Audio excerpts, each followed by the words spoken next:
Welcome back to Recap Kickback presents The Zombie Kickback as we talk about The Walking Dead, Daryl Dixon, Season 2, The Book of Carol finale, Episode 6. It's me, your host, Chappelle, and with me again to talk all things, oh God, no, not that. With me to talk about The Walking Dead, Daryl Dixon, Season 2, The Book of Carol, per usual, it's Jess with a guitar.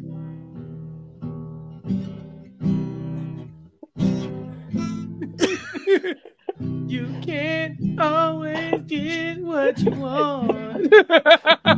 I didn't tune it, so it's still more in tune than Daryl's guitar. Which he found. By the way, I don't know how much he could do to fix the strings if he's not even going to take the cable off. I'm just saying. And Jess has decided to join us with her Laurent style musical performance. Yeah, I'm also better than Laurent at the guitar styling. Also, Père Jean only knew 2 guitar chords, so that's about as many as I do. Shout out to the Rolling Stones for that musical interlude as well. AJ, you're here too. Oh, are you headed through the channel to season 3? I guess so. Yeah, I guess so. Wait. Who turned out the lights? All right, fine. I will go with you. I won't pull a Faloo. No, please, just let me stay here. I'm not going to be in next season, please. He was really grasping at excuses at the end there. He's like, I'm going to stay here and be with this person that I met yesterday. Yeah, let's introduce a character just to write him off the show. Come on, people. Do better. Yeah, you see, he's going to find out tomorrow that their astrological signs are incompatible, and then what's he going to do? It's like, I should have gone in the tunnel. Right. Well, there's still hope. So, if you're listening to this, we've now seen the finale of season 2 of The Walking Dead, Daryl Dixon, and we know that there's going to be a season 3 because it's The Walking Dead, right? When does this show ever end? And apparently, season 3 will be taking place in Europe. I think a lot of people had already speculated that it would, but we had some questions throughout the season about who all was getting on the plane. We got some answers, and then I guess we got a lot more questions as well after watching this. So thank you everybody for listening. Obviously, if you're checking us out on YouTube, youtube.com/@recapkickback for our The Walking Dead playlist. We might have more Walking Dead to come here on the Kickback, so make sure you're subscribed. Click that like button on our video and tune in. You never know what you might see. You might see AJ with a cat. I saw a few of the comments, AJ. People said, I listened to this audio, but I came here to the video just to see the cat. Nice. Excellent. Well, I'm not going to let Jinx get her head too big, so I'm in the garage today. She will not come out here, but maybe a cricket will pop by. You never know. Never know. Do you have raccoons out there? You could get some of those. Anything's possible. I could have some bioluminescent creature coming up from the depths of unrecognition. Are there bats in your garage, AJ? Are there bats in your garage, AJ? That's the big question. Oh, who's that over there? Who's that over there? You're trying to kill me! You're trying to kill me! No bats. No bats. I'm sorry. That was just me realizing I had to watch this show. Yeah, I have a lot of questions. Oh, yeah? Really? Yeah. Number 1 is, how dare they? Exactly. Where did they get the audacity, the giant brass balls, to give us that and call it television? Yeah, so let's just get ahead of everything. We do get our finale here. Daryl and Carol are staying in Europe. They're going to stay. They sent Laurent and Ash on to the Americas. Sense. What do you mean? Wait. Sense. I mean, they literally sent They tried to pull a Gift of the Magi kind of storyline where it's like, I will sacrifice my seat on the plane for you. Like, well, but I've already sacrificed my seat on the plane for you. Oh, silly us. Here we are both on the ground. And somehow we wrote them off the show as we sent the plane off into the distance, with the worst shots around. So Daryl can shoot, an ant off expert marksman of a mountain, but these actual soldiers miss a plane. Stormtroopers. Yeah, they're just there. But yes, Laurent is gone. Ash is gone. They've gone to the Americas, and Daryl and Carol are left alone to try to find their way to. Are they going to London? Is that what they landed on, Jess?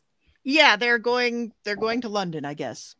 via tunnel. And so yeah, they're hoofing it, and that's the episode. You know, we do find out that Jacinta takes over the mantle as we expected, as you know, the new cult leader here. Doesn't quite work out for her. We get a couple deaths, but I think with some of the people that survived this episode, I'd be questioning if anybody is written off the show, AJ. I know you said Laurent and Ash are written off, but they're heading to the Commonwealth. You know, there's a non-zero chance that we run into these two characters again, back with Judith, teaching her how to use a katana, you know, that kind of thing.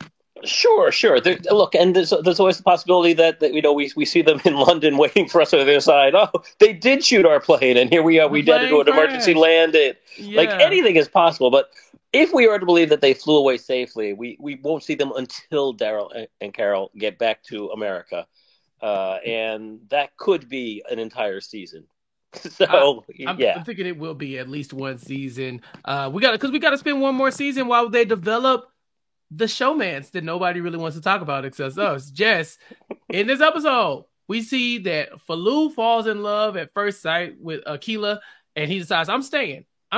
No, this is good. This is a romantic place. They keep telling us how romantic this area is, and now we are left with Daryl and Carol just hanging out, no kids around. For the first time, it's just the two of them. Is this book 3 of Daryl, of the Daryl Dixon story, the Book of Carol Part 2?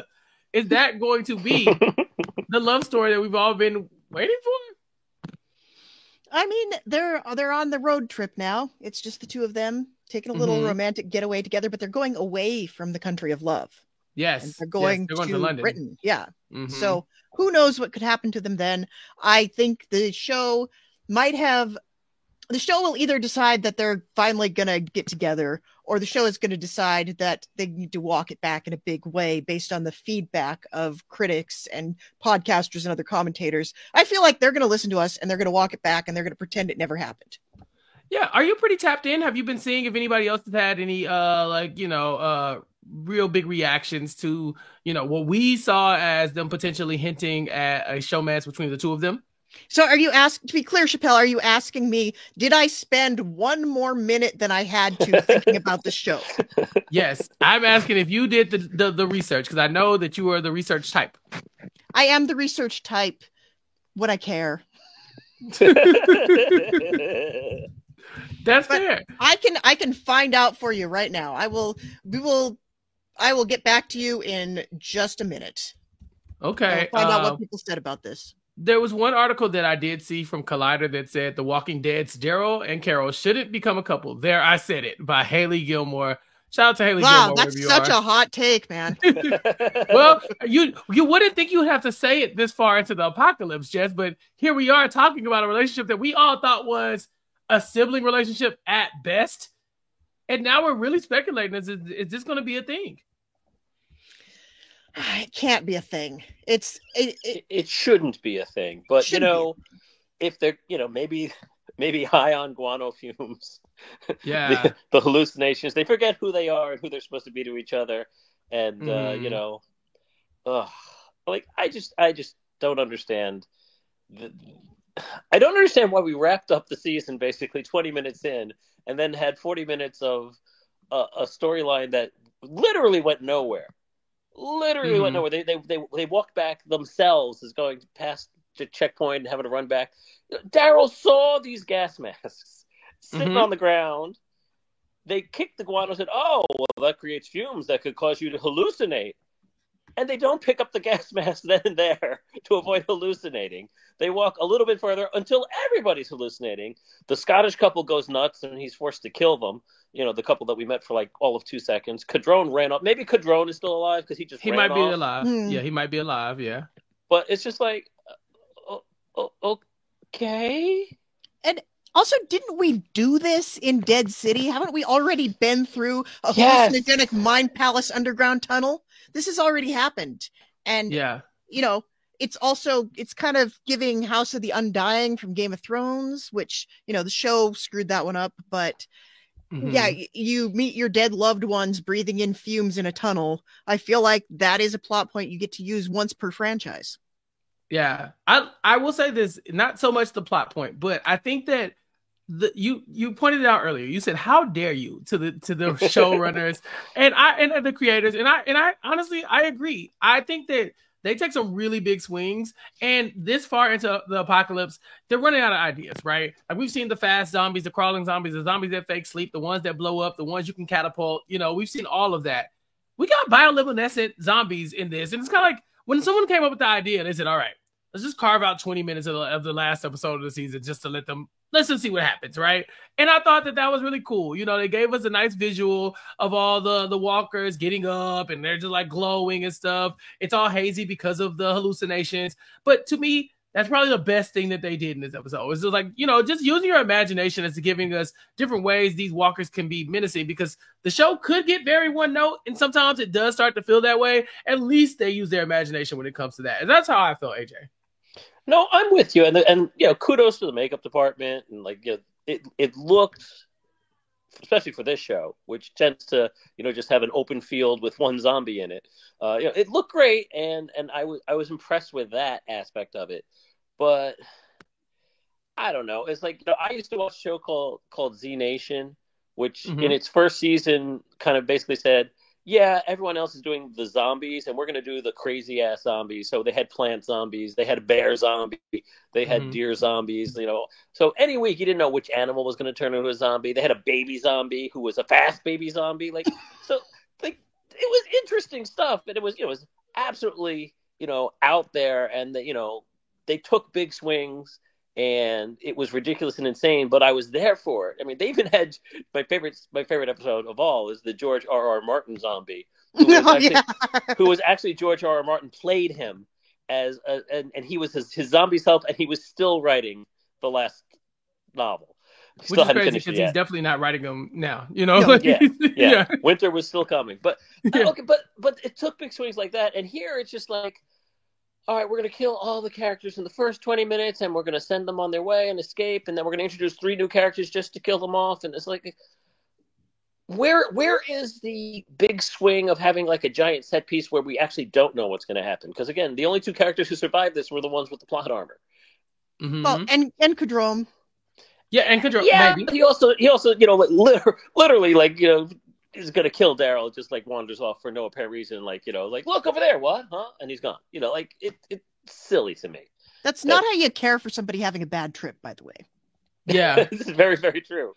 Very true. I just wish that this could have been, in the penultimate episode, and then we actually see them get to England and like, oh my gosh, here we are, as opposed to, oh, we have a set piece, and it's not even as big as it is because it's really only in a tunnel, and we're retracing our steps, and we know who's going to survive.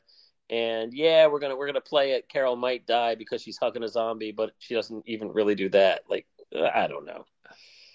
Yeah, there were moments where I thought we might see the end of Carol. I thought it'd be very weird to end Carol in this iteration of The Walking Dead like but that would have been a big swing. That would have been the audacity. Close the book of Carol by closing the book on Carol. I would have been all for it.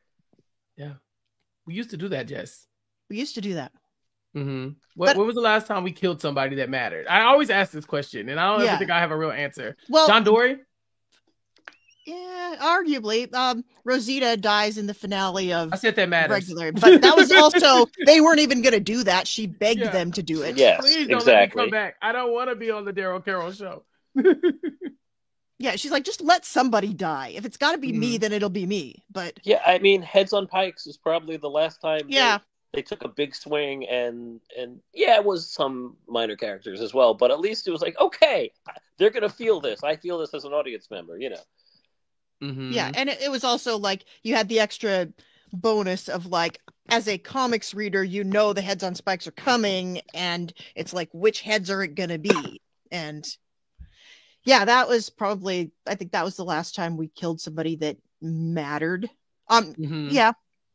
Yeah, and when I say mattered, obviously a lot of these characters matter to the greater storyline. But I mean, like that old feeling of The Walking Dead, where it feels like anybody can get it. You know what I'm saying? Like when you're like, well, dang, I didn't think they were gonna kill Shane off this early. Like those moments where you're like, dang, this person's going too. Like, okay, we saw Glenn dying coming, but Abraham, remember when they would just slip those things and it would happen? Denise getting murdered like mid-sentence, right? And, even though you knew that happened in the comics, it was like you didn't know it was happening to her at that point. It was great. Maybe the best death for my money of The Walking Dead. Yeah. Well, one of the deaths we have to keep revisiting in this episode is Sophia. Because she is going to be Carol's driving force throughout this whole season. As we saw, she uses Sophia's death as the lie about her death, saying she's missing in order to convince Ash to take her over to Europe. Now, Ash is over it. He doesn't want to hear anything else about Sophia. And so Carol is still walking around with this guilt that she has, or, whatever. And she's starting to realize she doesn't even remember what Sophia looked like prior to, being zombified. Because ever since she's become a walker, in that moment coming out of that barn, Carol can't see anything except that, which it makes total sense to me, right? She doesn't have any type of real therapy to deal with. Like, this is the last image she has of a child that she loved. But now this child is popping up in hallucinations and potentially killing Carol. I was like, y'all, it's hard for me because for so many seasons of The Walking Dead, we did not talk about Sophia. We just didn't. It was just like Carol was on the show. They had bigger fish to fry. Negan, all this other stuff. It'd be different if every time, we looked up at least once an episode, Carol was like, dang, Sophia, miss her. But it seems like all of a sudden, Sophia is such a big part of her storyline in a way that she should have probably always been, but in a way she just never had before. So when she starts hallucinating and basically almost dying at the hands of zombie Sophia that doesn't exist, I got very concerned because I was like, am I going to be really angry on the podcast this week? Because although that would have been interesting, I just felt like it would have been so unbelievable for who Carol is as a person right now. So maybe it does take some bat shit to get her hallucinating like that, AJ. Yeah, it's interesting because there's a couple of really deep pulls that we got this episode that I think we're going to talk about at some point. Lizzie? Yep. Lizzie? Yep. And we've also... It is interesting because it was mostly like the fact of Sophia was always there because it was always like Carol was looking for another kid to parent. Yes. And she was always like, this is what Carol does. She like murders people behind the scenes and lies about it, and then also cares for the children. That was Carol's deal, and she cared for the children to fill the void of the child that she had lost. But if you joined The Walking Dead like season 4 or 5, you might not even know who that child was or when they died. Exactly. But now it seems like it's Carol's whole entire driving force in the show. It's something that it was like the quiet part that, like a day one person is like, yeah, obviously Carol had this really, like we know Carol was in an abusive relationship. These are just things that we don't talk about no more. But if it came up in a flashback in the next episode, I'd be like, really?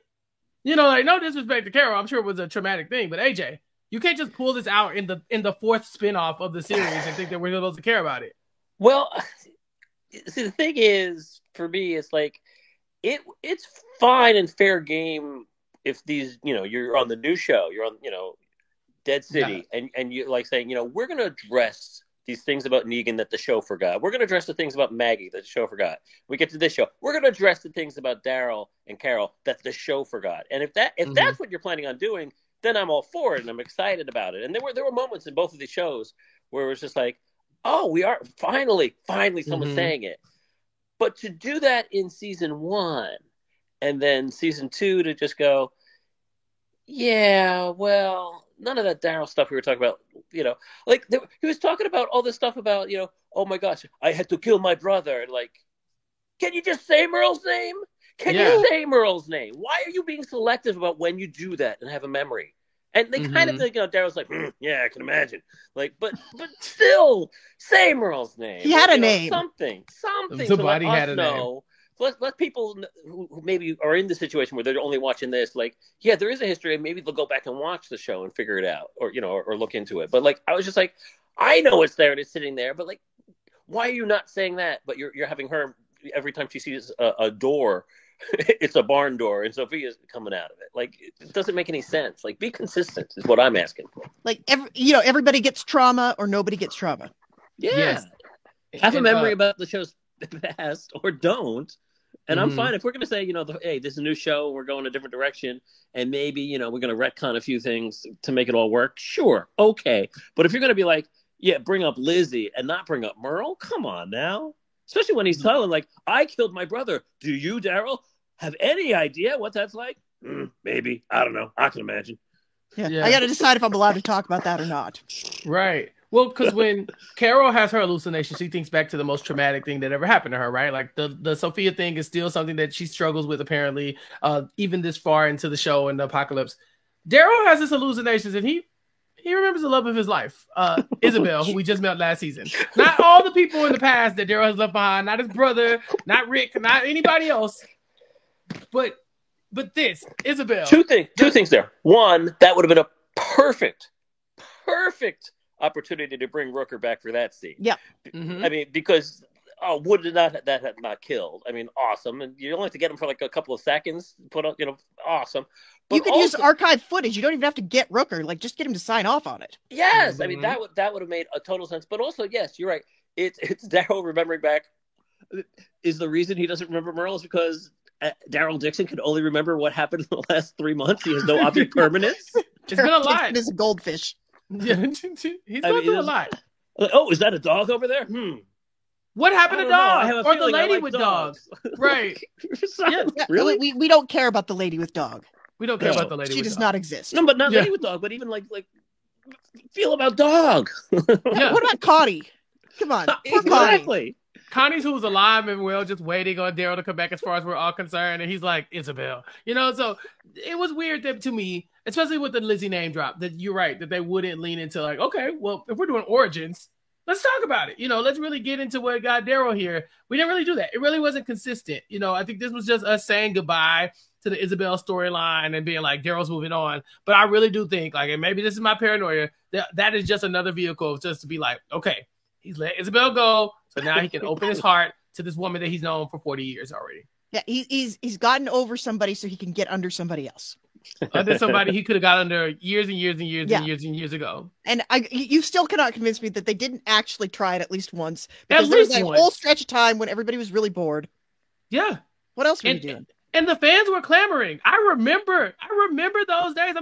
I'm old enough to remember when people thought the Daryl and Carol should be a thing. Now we've come so far away from that. It's like you showed us repeatedly that was never going to be a thing. And now I'm like, well, in season 3, it kind of has to be a thing. Although we said it shouldn't happen, how do you walk this back? You've removed all the other outliers. You removed the child they were going to have to raise together. It's just the two of them. You see how happy Rick and Michonne were without their kids? Bruh, this is exactly what Daryl and Carol need. So I don't know. I'm very nervous to see what happens next because they've gone through the hallucinations, but now they're going to come out of the other side of this, and it's just going to be the two of them versus I guess what's left of the EU. Yeah. Yeah, well, I think it's going to be interesting because it sure seemed like Agnes and Fiona were. They said they were in the UK for several years after everything went down, and that when they left the UK, it was still somewhat functioning. Mm-hmm. And we go into the tunnel, and they're expecting there's a checkpoint there. So I'm curious, like, are we going to go into something that's like a little bit more infrastructure-y? Yeah. That's a good question. Because Paris was fine. I don't think it was the worst off they could have. They found their communities as they do in America. But would we be going to more of like a Commonwealth situation, right? As opposed to Paris is like they're all living like a fortress. But here it's like, okay, is this a community now that we're going to? Is it a city? Is London going to have any type of real infrastructure for them to be bold enough to get into that tunnel and then be like, let there be light and actually expect for there to be electricity? And it happened. I said, since when? Since when can we just count on, let me turn this light switch on and it's going to work? It's a zombie apocalypse. There's no power plant. As much as I'd like to think that they're going to go through and maybe see a functioning society, I also am fully expecting the writers of this show to have them go through the tunnel and they're suddenly operating under Arthurian law.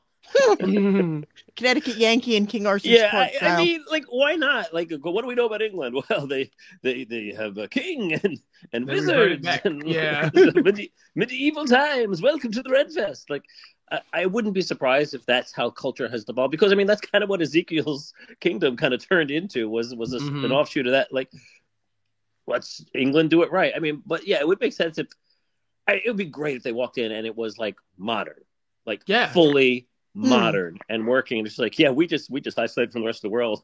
It said, we shut down Heathrow and we're just like shut down the channel. And it's like we're business as usual. Keep calm, carry on. Yeah. when you mentioned the Arthurian law, but I mean, there was like kind of hints to that in this episode where I think it was Aquila. It's like, yeah, horses don't have these problems. You know, they're like, oh yeah, we really do like lean on the animals. You know, when we needed to. And I was like, oh okay, that's an interesting thing to say. I was really trying to latch on to the Aquila storyline, even though it meant nothing. Like I was like, they must be giving us this woman for some reason, right? Like she immediately latches onto Falou. They talk. There's these moments, they're making eye contact. He decides to stay, and then that's it. I refuse to believe that those two characters are written off the show. Just if nothing else, they gotta come back. They gotta meet up with these two. Because why would you do this just to take these people away? Yeah, you could kill Falou. It almost seemed like, we forgot Falou existed, and it's like, oh wait, we didn't wrap that up. Like, isn't he supposed to go with them? Well, let's give him something like, give him a shiny object to distract him, and. Yeah, there were like two. Also, there were two random women, and one of them, I don't know what happened to her. She just kind of fell off the face of the planet, and I don't even think she had a name. But yeah, you don't introduce a new character and name that character. I was sure Aquila was just going to get eaten immediately. Like I thought, this is what happens on this show too. Anytime you make out with somebody, one of those parties is going to get eaten within the next 24 hours. It's a curse. Yeah, unless you're Rick and Michonne. But right. Well, and that's the thing. Is like the show. This franchise has that history of either we're going to introduce these characters and so that you think they're going to be regulars, like all of Michonne's traveling party. Like, oh, okay, so Michonne's going to bring all these people on, and boom, boom, dead. Like, oh, it's just Michonne again. And you do kind of feel, because you became like with those characters in particular, like you were into them for a little bit. Like, okay, I'm buying in, and then they're gone. This was like, this is your season finale. You're introducing this woman. And you're giving her and Falou a 10-minute scene of falling in love in my finale. Yeah. You're wasting the time of this. And then you're not sending them through the tunnel. So, yes, Chappelle, I think that would make me want to hope that can't be the end. Maybe, episode 2, we found her sister. And now we come get you, because that was the whole thing. We can't live without her sister. Okay, so they find the sister, cast the sister, bring them all through to save the day. That would be great. But I have no trust in the show that the show didn't just like, we need an excuse for Falou not to go. Yeah. And they wasted just like 10 minutes on this. Yeah, they leave you with a character that you should like, right? At this point, we've grown to know Falou a little bit more. He's come through clutch a few times. He's a solid character in a world where there are so many that are not. And then you give him a love interest and tell him you're sitting this one out. And so, yeah, for me, I'm like, next season, I would love to see if that pays off to be anything. Like you said, she mentions her sister several times. It would be insane for them not to let us see the sister at some point. So I've got it. Yes. Sister is in London. Yes. Bam. Send him back to France. Immediately, turn right back around, go back in the channel. Because everybody goes. Yeah. Mission accomplished. Okay. I could see that. This way you don't have to build any new sets, really. Yeah. I'm saying they're doing well filming in France. If we're going to London, please can we have one big high action sequence on the London Eye? Please. Ooh. Can we get zombies on the London Eye? That's all I ask. I want a zombie queen. I want zombie queen. Well, that was like what, from 2000 to 2020? Right. We already had that. Oh. That was a real life zombie queen. I mean, she's got some energy to her now. Yes. Now that she is a zombie. Yes. I want to know what happens with that, obviously. And then, of course, speaking of characters that we are writing off, or at least for the time being, we've mentioned it a couple times, but Laurent's gone. Unless some act of God or some other entity keeps that plane from making it to America, we won't see Laurent in season 3 unless they're doing maybe like a here and there type of situation where we're getting like half the time spent with Daryl and Carol and then half of the time back, with the kids. And it's possible, right? There's a possibility that they're able to do that. Yeah. Here's what I want. I want the plane to end up not landing at the Commonwealth. The plane lands in upstate New York. And Laurent is hazed to death by the Endlings. Like they just pick on him the whole time. Laurent should be able to take it though. He's getting bullied a lot, even though despite him being the Messiah, like he barely got any kid friends. I think he'd be if he does land with the Endlings, he'd be like, "Oh, I have a Rubik's Cube. That is a nice jacket you're wearing. What is your name?" He and Elton are kind of the same person. Pretty much. So one of them would end up dying, and I don't want it to be Elton. So no, better not be Elton. Yeah, if Elton dies, we riot. Absolutely. Yeah, we gotta take him out. So we had a big, farewell sequence, with Daryl and Laurent. I mean, most of the episode was Daryl saying goodbye to Laurent in different ways, because Daryl had already decided that he was not going to go back. He's like, Laurent, I'll send you with Carol. I'll send you with Ash. They'll take care of you. Jess, I know you pulled out your guitar. We on the record. How did you feel about this whole moment where Laurent has been playing? You can't always get what you want. Just in time for, I don't know if this is Daryl's first time singing in this series, but I really wasn't expecting a musical number from the two of them. So I guess goodbyes bring this out of you. What I was not expecting was for Daryl to be sobbing while he was doing it. Like that seemed a little like,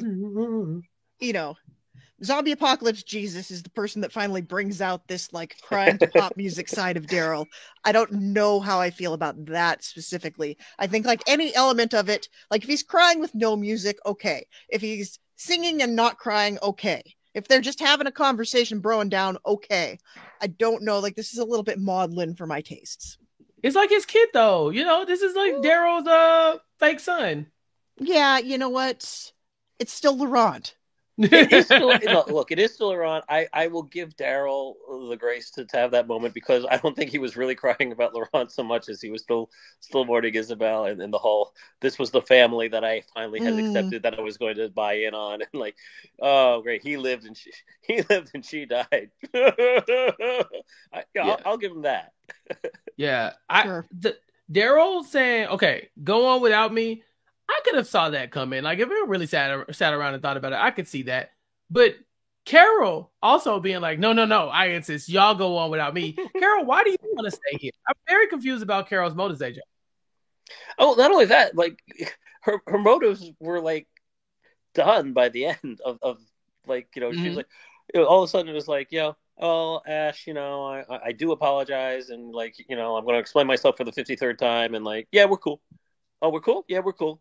Okay, well, if we're cool, then there's no tension or drama on the plane, so I better dip out and help Daryl. Like, I just don't, like, again, it was that moment where it was like, they oh, we made it, we survived, all the gunshots missed, and, then they pan over to where Carol's seated, and you're like, oh, no, she's been hit, she's dead, they're killing Carol. Again, close the book on Carol, it would have been so perfect. Like, again, I love Carol. I hope Carol lives forever. Melissa McBride did no wrong, but it still would have been great for her to be have been shot and them to fly off with her dead. That would have been awesome. Yeah, them drop kicking her out of the plane after she's dead. Yeah, if she got shot, she's gonna come back. She's gonna turn while you're in the air, and we already saw that happen on Fear. We don't want it. Mm-hmm. Yeah. So that she dipped out because she had to take the shot that would save them. Like, oh, okay, fine. And then we dispatch of our big bad number 7 of the season who just kills herself. So many. I need to talk about Jacinta's self-offing here. Her piece. Yeah, go ahead. Because the way they set this up, it was like, you could have made this into something really cool and powerful. She's been eaten and she's still fighting, even though she's been eaten. And it's like, she has reasons, I guess. It's like, no, she picked up the mantle. She believes in this. She wants to go find Laurent and feed him to a zombie, and it's more important than death. And she's coming out, and then there's a scene where, you see her, she puts the gun like up to her chin, and then we pan over to Carol and Daryl, and they hear the gunshot ring out, and they look up with sad eyes like, oh, I know what that means. That means that Jacinta finally offed herself. We don't know a goddamn thing about Jacinta. Nope. If they had developed this character at all whatsoever, instead of just like having her kind of be in the room when Lo Sang is in the room, and occasionally he calls her by name, so we know that's Jacinta. That's like literally the only thing we know about her is that her name is Jacinta. And this could have been Lo Sang. This should have been Lo Sang. This should have been like Lo Sang offing himself. That would have had stakes. Like, why did we kill him last episode? We could have killed Jacinta in the catacombs and had Lo Sang continue to be the big bad until we got here. Or we could have just built her up, like given her some stakes independent of Lo Sang, give her some reason to be there that we like her. Yep. And then, like maybe have her like in the early episodes, she's like an ally to Laurent, and everybody like understands, they have a strong bond. They care for each other. We care for her because she loves the same guy we love. then she kills herself, and it's like, oh, look how far we've fallen. Look how far we've been rent apart. That would work. But you're right. It should have been Losang. Yep. You didn't have to change anything other than who died last week. Just swap them. Like, did we not have enough money to pay the actor for one more episode? Is that what happened? Well, speaking of actors, now that Jacinta is dead, I guess we would assume that maybe this whole cult thing is gone, right? Like, Jacinta's dead. She was next in line. Laurent is gone. But we never talk about this other lady who keeps popping up. Sabine? She's Janae's back. It's like second. Yeah. She's still there. She's still there. Like, yeah, Jacinta's in charge now. I'm like, are we ever going to learn anything about this woman? Because I think she was one of the janitors or something like that. Like, I think she's in charge of the cult now. I don't know if you can keep, but I mean, Laurent being away definitely debunks a lot of the the questions a lot of people have, right? Because you had the Losang people saying, well, we got to see if he can get bitten and survive because that'll prove. But with him being gone, you're like, no, definitely. That's the truth. We'll never be able to prove it because he's gone, but you just got to take my word for it. I think the cults have been in a better place than it's ever been if she's in charge. We just don't know anything. Because she can just keep milking this Laurent's coming back someday thing. Because, when your God figure disappears, you can spend up to 2,000 years convincing people he's going to come back at some point, and you can build like a whole infrastructure around that. Yes, I think it's been done before. Yeah, especially if your presumed Messiah figure ascended into the sky. I mean, I think we've done that before a couple times too. So and he's an orphan. He's living by himself. Like, it writes itself. The story writes itself. I'm just saying that we still have a character. We still have a loose end that's not tied up when it comes to that kind of stuff. But they've never I think this is in the 6 episodes we've been talking about. I don't think I've said her name one time. Sabine. No. I had to look it up. And I'm like, okay, who is the lady with the hat who always pops up to pass off the torch to the next person in charge? We lost a few characters, but we did not lose her. And so I'm kind of just thinking, is she next up? Are we going to have more continuation of the Laurent storyline in season 3? AJ, what do you predict? I like what you said, that we might do the parallel storylines where we follow Ash and Laurent, like landing not quite in the Commonwealth, but like following this mystical map of that Daryl left. That probably left them. I left them a map to show them how to get there. And so the secret handshake so they could get in. So maybe we do spend half an episode with Daryl and Carol and in England, and then half an episode with them landing in wherever and walking. Probably let them go. Let them overshoot the mark so that we can see some new territory. That would be nice, I think. Land in Michigan or something. Yeah, work their way back. Nice. I think that the show tried to do this a little bit in this episode. They tried to, what we thought was obviously going to come, but we thought it was happening very early on. Was like, all right, isn't an obvious choice here to be like, Ash, you lost a son. Laurent, you are a son. Let's go ahead and piece that together and make that a thing. We get Ash talking to Laurent about the plane, kind of teaching him about the plane, slipping back into his old things that he used to do with his kid. I was like, okay, this makes sense. So if they're doing the parallel storylines where we'll see more of them in America, I can definitely see them building that bond, right? That father-son relationship that Laurent was apparently building with Daryl just in the meantime, just give him something. I'm very excited, though, to see Ash potentially as a character we have in a future season. I just don't know how long he sticks around, because if he's Laurent's dad, then what's Daryl going to do? I don't think you can have two dads. Not in this universe. I mean, the fan fiction writes itself, Chappelle.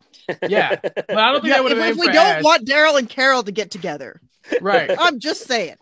They wouldn't have aimed for Daryl and Ash. Ash would have been like 15th on the list of Daryl's showmances, I think, if you made a list of them. But somebody's got to raise the kid. Now Dash is Endgame. Great. Yes, Dash. Dash, telling you. I'll take Dash or Daryl. Conversely, archiveofourown.com. Yeah. But conversely, you could situation where it does take such a long time to do a flash forward of some sort where they do get back, but it's been 18 months or something, and Ash is like, you can't take the kid from me. You can't. And he's like, right. After Ray. Oh my God. And he becomes the big bad, Kramer versus Kramer, Walking Dead style. Great. Yeah. Well, but this show, Kill Switch. It's just Kill Switch. Kill Switch. Yeah. You know this show. Yeah, I know. Kill Switch. But we don't really do time jumps on this show, which is strange. I think it's because we have these iconic characters now that you got to keep them the same age, or it's not going to make sense for them to be around each other. Because they do a time jump, we're like, okay, so Judith is what, like 20 now? How far are we going along the lines of this? They be recasting these people, and so I don't know. I would love to see, obviously time is going to pass while Daryl and Carol are trying to figure out how to get back to America, and so there's definitely a lot of time for Laurent and Ash to build some type of relationship. I just didn't foresee, Ash here becoming a part of our main cast, especially if he's going to be Laurent's father figure, because we know Daryl has imprinted on this child, he's in love with his mom, his late aunt mom, whatever. And, whatever. And now he's sending his kid on, so I'm thinking the next season is going to be Daryl like drastically trying to get back to the Americas so he can go kick it with his kid. At least that's what I could see coming. But they still haven't told me how they're going to do that. We got over here on a boat, then we got over here again on a plane. Are we going by sea? Are we going by air? What are we doing? See, no, I'm writing in my head. I'm writing in my head. So yes, Daryl, the driving force now is, yes, he's going to protect Carol at all costs also, but his driving force now is get back to America, get back with Laurent, be a father. There's all this talk of Carol's lost her kid. Ash has lost his kid. Daryl doesn't know what that's like. Never had kids. We also raising Judith and RJ at one point. Yeah, but literally last year. It hadn't been that long. For more than 3 months ago. It hasn't even been that long. Goldfish. But on top of that, again, we still have this. What happens if Laurent gets bit? What happens? That's still hanging out there. The two dovetail perfectly into he finds Laurent, they get back together. Laurent does get bit. Laurent dies, and now Daryl has the same Sophia-like experience that Carol had, and that's how season 3 ends, with the two of them commiserating with the same kind of memory, and that's the love story. That's the love story. And then they're allowed to do it. Then they're allowed. But I think that's a perfect way to end both of these season story arcs and kind of tie them together. That's great. Yeah. Although I still think it would be really interesting if Laurent got bit and nothing happened. Well, I still want that to happen, just because it would be fantastic television. It would be terrible television and fantastic television at the same time. We would be aghast. We would be on here just so now what? I love it. It's more interesting. Or even better, have really let's play this up. I'm fast forwarding episode 6, final episode last season. Laurent gets bit. Oh no, he turns. Oh no, they have to put him down. But he comes back. Oh, Weekend at Laurent's. Yeah, he comes back. He's a zombie. He's a zombie, but he talks. But the thing is, they bury him, so they have all the grieving and everything, and then we see him rise up, must find data. It's not even that absurd, because we saw Alicia as a zombie for half a season. Thank you. It's not even that out of the question. Alicia, we still don't have a real explanation for why Alicia could just walk around in the Middleverse. Just halfway zombie, half human, half kicking it, talking. She had a fever, but she wasn't quite dead. It's just if Alicia could do that, then I think we have room to play around with something like that for Laurent. But in my mind, I think the show's going to go in the opposite direction. Carol losing a kid has been such a big deal. There's just a kid just wandering around here, motherless, fatherless. Daryl's never had a kid. Daryl and Carol are now making eye contact. They got something to raise, something to live for now, that kind of thing. I really could see Daryl and Carol making Laurent the replacement for all of these kids that Carol's been trying to adapt in the past, Jess. Yeah, honestly, I'm surprised that everybody was so quick to tell Carol to take care of Laurent, because what happens to children that Carol takes care of. Pour out one for Lizzie. Care of.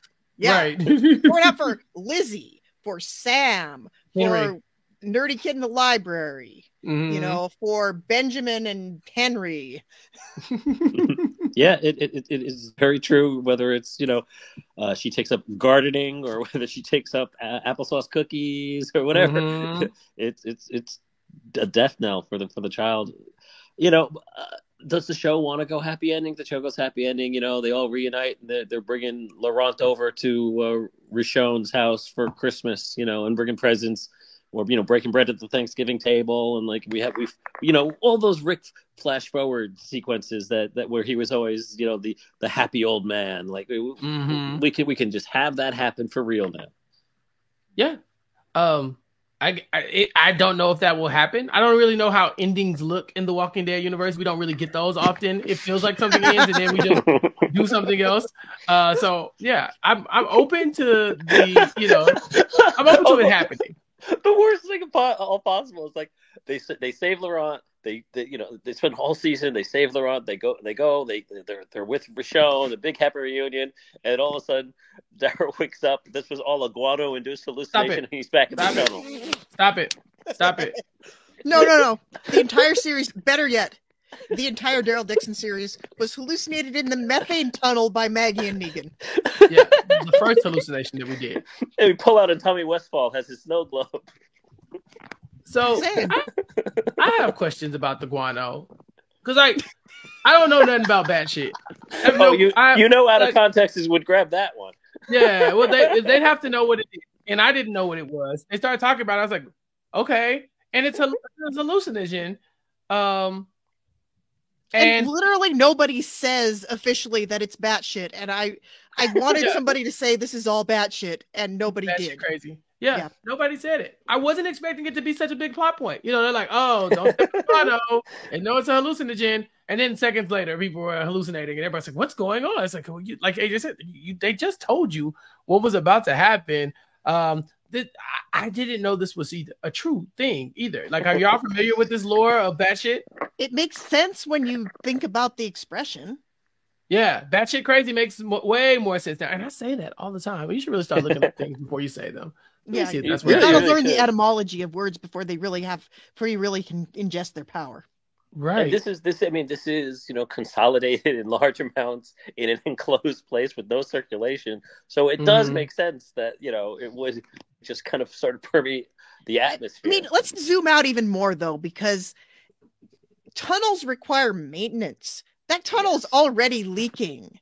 How are they so sure they're going to go 50 kilometers through this tunnel and it's not going to have a single leak? How are they so sure? No, this actually is wild that they think they're walking through here is a good idea. Because you know what they have? They have boats. You can take a boat across the English Channel. This is very true. You could even swim it. Apparently people do that. This is one of the more dangerous moves that they've made in The Walking Dead. Just like blindly walking into this dark tunnel because there's no telling what's in there. You know that you can't breathe. Like we know at the very least that is an issue. We're assuming that these other people died due to some type of batshit induced hallucination. I think they were showing that they killed each other. Yeah. So you don't know what you're walking. It. Right. Yeah. Exactly. So you can't even see anything. So I thought this was a curious choice in general. I thought when they went into the subway, years ago on The Walking Dead, what was it, The Walking Dead proper? I thought that was crazy. I was like, man, that's wild that y'all would do that, not knowing that it could be anything in here. Like it could just be, you could just walk into a horde of zombies. Then what are you gonna do? Now, mind you, this is Daryl and Carol, so horde of zombies, beware. Yeah. Right, they're fine. Like I pray for any horde of zombie that comes across these two people with a knife. A knife and Daryl's crossbow, which we haven't talked about. Carol brought a carry-on item. She did. Did you remember that? I don't remember seeing her with the crossbow. There's no TSA, man. Yeah, I mean, where was it? I don't remember her having a crossbow. Yeah, she didn't really. She claimed it back from the guys back at the motorcycle trading state. Yeah. Okay. She said, and I'm taking this because this was my friend's, and okay. Your friend's in the trunk. Yeah. Yeah, I was like, okay, Thor got his hammer back, but they just kind of yada at that part. I was like, this is very important. This is Daryl's this is his special move. Now he's really invincible in the tunnel. Yeah, I mean, you're already selling the Daryl Dixon series action figure as holding the flail. He's not holding the crossbow. Now he's got his crossbow back, and it's like you're back to your series 1 Daryl figure. Mm-hmm. Exactly. And, they gotta walk this tunnel. Well, anytime you are walking through a tunnel in a post-apocalyptic event, it is a shout out to Stephen King, the original master of ill-advised post-apocalyptic tunnel walks, because I've been mad about this since I first read The Stand in 1993. I was so mad about this. And as a New Yorker, I'm even madder because there's a set piece in The Stand. It's one of the most famous, most recognizable, iconic Stephen King scenes is these two people are getting out of New York by going through the Lincoln Tunnel at the end of the flu that kills everybody. So they're going through this tunnel that's like dark, pitch black, stacked with bodies, not maintained. And the George Washington Bridge is like, 8 miles up that way. You could just do that. You could go across Staten Island if you have to. Mm-hmm. There's other ways out of New York. You don't have to take the tunnel. And it made me mad for years. And then they addressed it in the CBS miniseries in 2020. And everybody else except me was mad at this. Because they're like, they didn't go through the Lincoln Tunnel. I'm like, of course they didn't, because it's stupid. Because don't go through tunnels. Yeah. Don't go through tunnels in the apocalypse, because tunnels have to be maintained. Yeah. Yep. There. I will die on this hill. Oh no, they're gonna die in the tunnel if they don't listen to you. Yeah.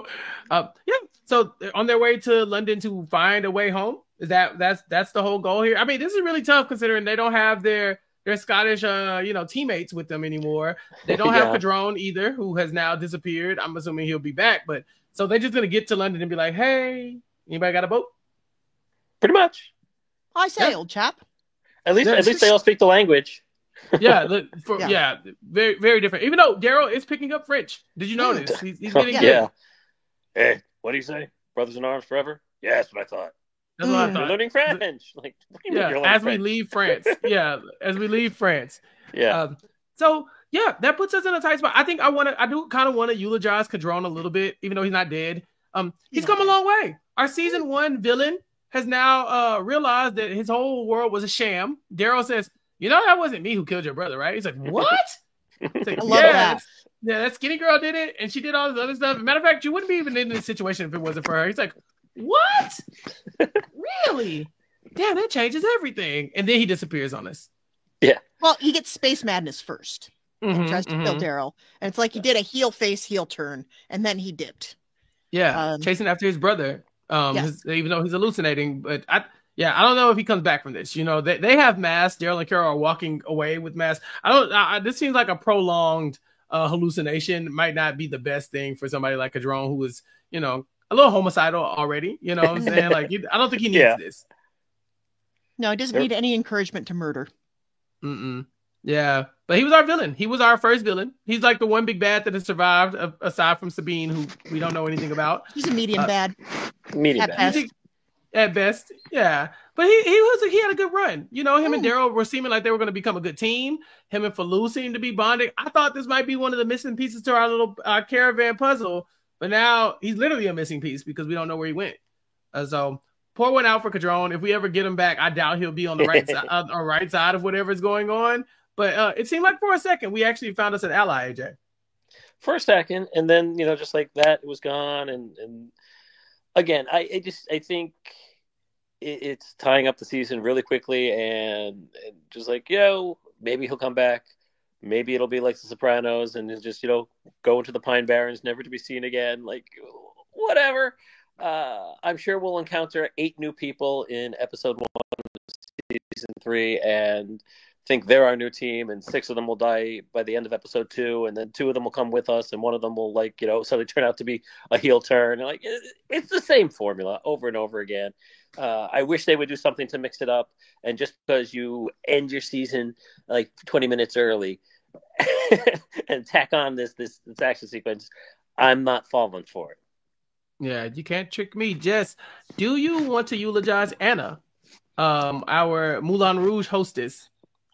Okay, everybody in Paris seemed to know where this plane was. Yeah. First of all, I didn't know somebody gave her the address. She went straight there. Yeah, I'm there.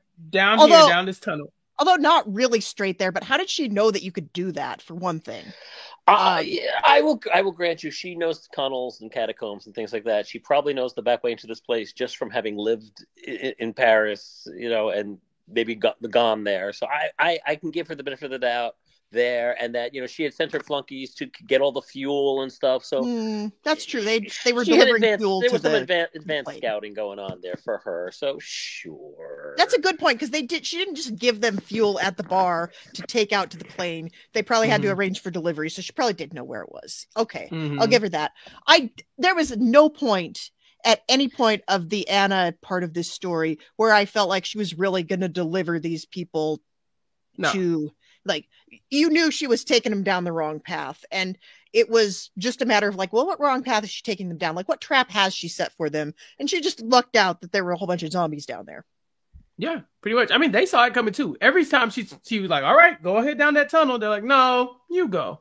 You know, it was very much, everybody was onto it, but there was no way they could avoid it because right. they got so desperate to where they're like, man, we'll kill you if you don't help me. She's like, okay, then kill me. And they're like, okay, we can't do that. That's not going to get us Laurent. You know, so they had run out of options. They had to risk it. And she ended up sacrificing her life essentially to make sure that they didn't get a hold of Laurent, which was, I guess it's good, right? You don't want anybody to know Laurent is not the Messiah. At the same time, it's kind of like, what's the worst that could happen if Laurent's not the Messiah? You know, like they're kind of leading a murderous cult under the guise that he is the Messiah.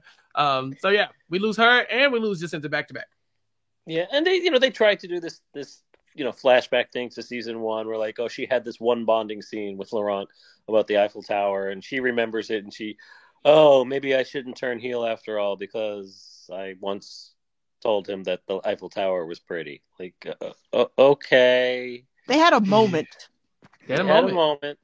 I mean, that's why she let him come to the Moulin Rouge and hang and hide and everything. But also, she was the type of person who just enjoyed pissing people off. And I think it would have been more in character for me. Like, I didn't need to be beat over the head with it like that. She had this moment with Laurent. She's just like, yeah, I just don't like people. And if I know you're going to kill me anyway, so screw you guys. I would have rather she'd gone in with that kind of very French attitude.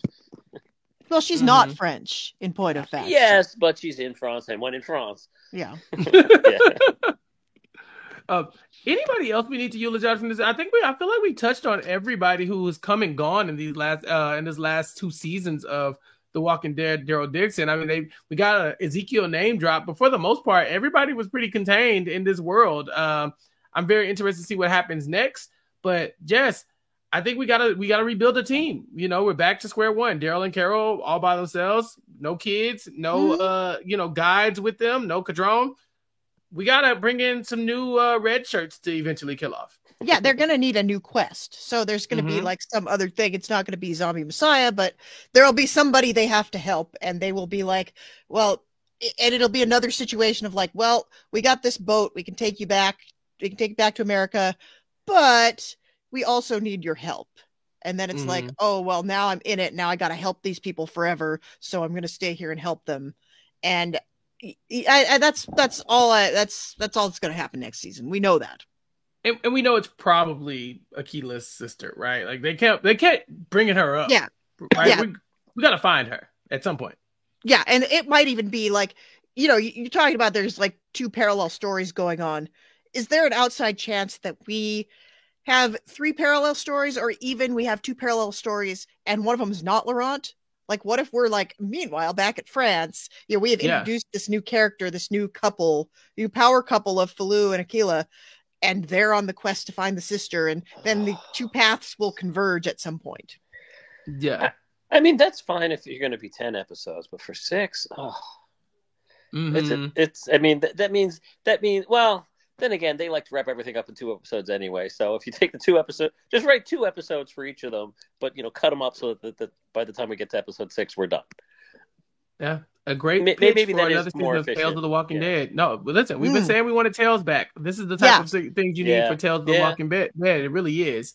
So yeah, I'm interested, but also I don't know what to believe anymore. We finished this season, and I thought, well, clearly there's more episodes to the season because why would you end it like this? But they did. And so now we have to wait until season 3 comes back around so that we can find out, one, is season 3 the last book of the last season of The Walking Dead Daryl Dixon? Are we going to go back to, like, is this going to be the flagship show? Are we going to have to merge everybody onto another show? We have so many spinoffs, but we don't have The Walking Dead proper or Fear the Walking Dead to put everybody on. So, this could be Daryl and Carol's home for a couple more seasons if they want it to be. I'm just not sure that they could do that much longer, AJ. No, probably not. Like I said, this has one more season in it. At least in Europe, I think they have to get back home at this point. And like then we have the reason for them to get back. Laurent's there, so there's an urgency. Look, you want to do a framing device and have season 3 be the Book of Laurent and have him actually writing down like a diary of like diary. So episode one, how Ashen I got to America. Book book 2. The story of Daryl and Carol in London. Falou looking for the sister. This is the gospel according to Laurent. Yes. Yeah. Okay. That could be your framing device, and then you could do your one episode of Daryl. Yeah, anthology. Anthology. Yeah. Love it. Okay. They'll never do it, but no. But if they listen to us, then please do it. I would like that. Yeah, they don't take our ideas they don't take our good ideas. They just take note of what the really bad ideas are, and then they try to pretend that they never did them. And that is when Ash and I got found by the zombie circus.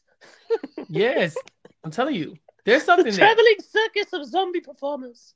There's something there. I mean, otherwise, what do we have to look forward to? We really don't know what's coming next.